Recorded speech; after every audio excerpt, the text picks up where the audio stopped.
6623524551 पर डॉक्टर बीना मिश्रा स्त्री रोग एवं बांझपन विशेषज्ञ से प्रथम IVF क्लिनिक, IVF मौच तकनीकी, लेजर हैचिंग के उपयोग कि इस प्रकार के सैकड़ों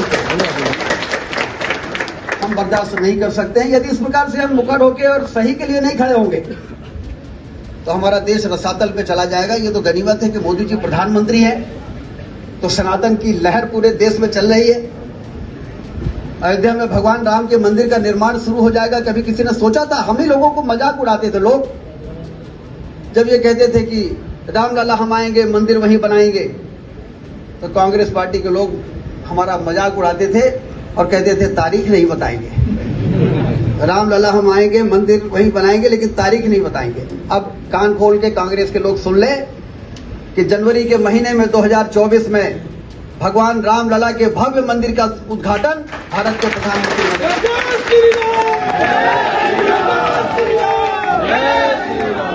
देश के तमाम वो उलझे हुए मामले जो हमारे देश को दीमक की तरह खत्म कर रहे थे, धारा 370 हो, 35 हो, नागरिकता संशोधन कानून हो, और किसी दिन अभी ये समान नागरिक संहिता भी पास हो जाएगी तो किसी को आश्चर्य नहीं होना चाहिए। इसी प्रकार की सरकार की तो हमारे देश में आवश्यकता थी, इसी प्रकार के नेतृत्व की तो हमारे देश में आवश्यकता थी। दुनिया अब ये समझ रही है। स्वामी विवेकानंद जी ने कहा था 1893 में कि भारत विश्व गुरु बनेगा। उस महापुरुष की भविष्यवाणी के साकार होने का संयोग बन रहा है कि नरेंद्र मोदी जी के नाम का डंका सारी दुनिया में बजने लगा है। अब मोदी जी देश के नेता नहीं है, वैश्विक नेता हैं, वर्ल्ड लीडर है वो, और उनका हाथ हम मजबूत नहीं करेंगे तो क्या अमेरिका का आदमी आगे मजबूत करेगा? क्या चाइना का आदमी उनके हाथों को मजबूत करेगा? और उनका हौसला नहीं बढ़ेगा तो कैसे भारत विश्व गुरु बनेगा?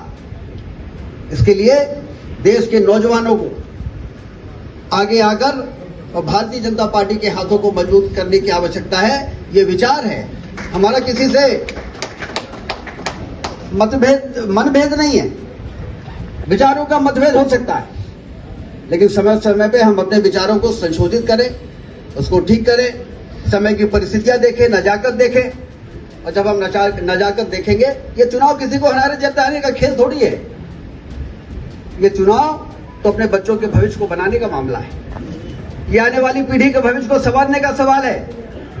और इसलिए सही दिशा में चलने वाली राजनीतिक पार्टी को, लोकतंत्र को वरदान बनाने के लिए सही दिशा में, अभी सांसद जी बता रहे थे, ये बात सही। हम लोग स्कूल में पढ़ते थे तो नारा सुनते थे, जमुना जोशी श्रीनिवास, बिंद की धरती पर, दीवा की धरती पर ही नारा गूंजा करता था।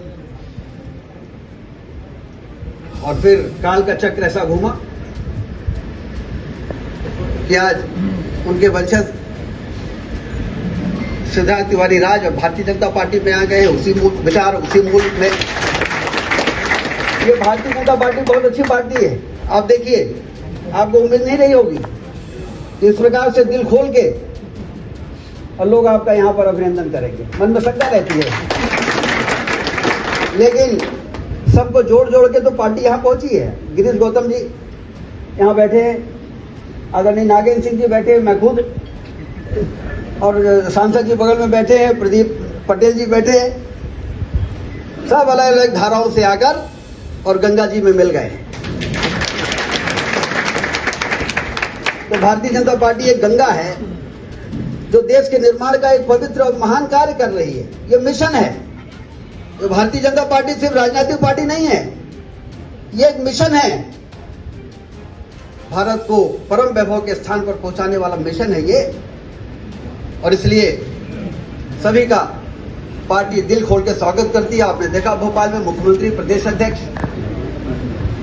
ने आपको गले से लगाया, और आज यहाँ पर पूरी पार्टी आपको गले से लगा रही है। आप पूरे उत्साह के साथ इतने बड़े जो, और उनके जाने के बाद, तिवारी जी के जाने के बाद, तो ये जो समर्थक है ये सोच रहे थे, आशा की किरण आप ही भी देख रहे थे।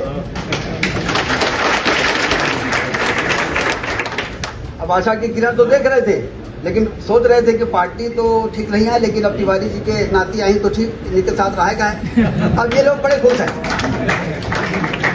अब ये लोग खुश हैं कि तिवारी जी के से अलग भी नहीं होना पड़ा, उनके विचारों,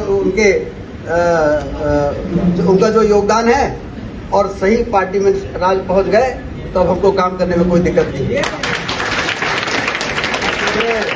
लालता पंडित जी यहाँ बैठे हैं, अब ये हमारे भी बड़े नजदीकी है, तो हम पूछे ना भाई अब तो ठीक है, तो कहीं ना आप सब ठीक है। तो इसलिए आपका पार्टी में स्वागत है, और आप सबका भी बहुत स्वागत है। इस चुनाव में हमने 8 में 8 सीटें जीतने का लक्ष्य फिर से रखा है। अब ये भारतीय जनता पार्टी का गढ़ बन गया है। हम चुनाव इसलिए नहीं जीतना चाहते कि हम सिर्फ सत्ता में बने रहने के लिए चुनाव जीतना चाहते हैं।